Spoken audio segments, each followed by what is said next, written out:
Yes, Mr. Diabolical coming at you with another movie review. I'm going to talk about Superman. I know this movie came out a couple of weeks ago. I know I'm late. But I give this movie a 4 out of 5. I enjoyed the movie. It was entertaining.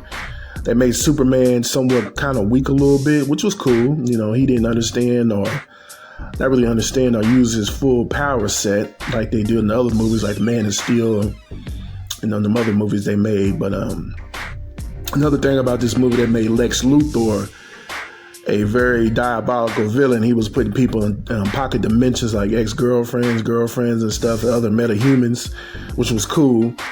And he was using these monkeys to type things on social media about Superman, so it was funny.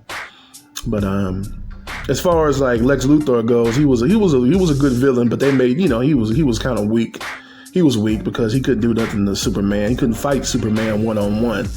So he had to use these other methods to get at Superman. So, it was your typical Lex Luthor type of thing. But I enjoyed this version of Lex Luthor. And I mean, if they're gonna make some more Superman movies, they need to use the actor. I forgot what his name was, but they need to use him because he's a good Lex Luthor, and it made him pretty diabolical.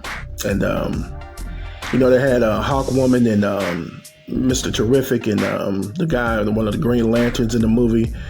They made Mr. Terrific, they made him kind of a little tap dancing a little bit. It was talking off like with a black scent, even though he is black, but it was, talking, he was talking like he was from the streets or some stuff that wasn't cool. And I ain't too much care for that. He was talking about the Crypto the dog. He was like, "You bringing that dog back, man?" I'm like, come on, dude. They could have made, James Gunn could have made this dude. He was I forgot the guy. He was in X-Men First Class back in 2011. I think he like some type of African. And they could have made him talk a little bit better than that. I don't like the way they portrayed Mr. Terrific. But other than that, I enjoyed watching the movie. Like I said, I was very entertained.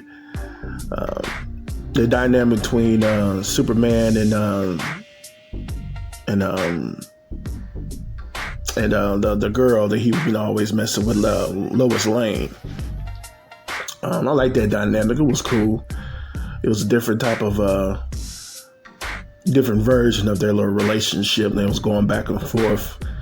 They was trying to make it seem like they wasn't, in no relationship with each other. So that was good. But, it was a different take on Superman. Everybody was like, praising James Gunn. He's okay. I mean, he did a different take on Superman. So there wasn't, it's the best, I would say it's the best Superman, but the first Man of Steel that came out, that was a pretty good movie as well. But I think this is just a tad bit better than the Man of Steel because this had like a comedic tone to it. The Man of Steel was pretty serious. So this had like a little comedy tone to it. It was a decent movie.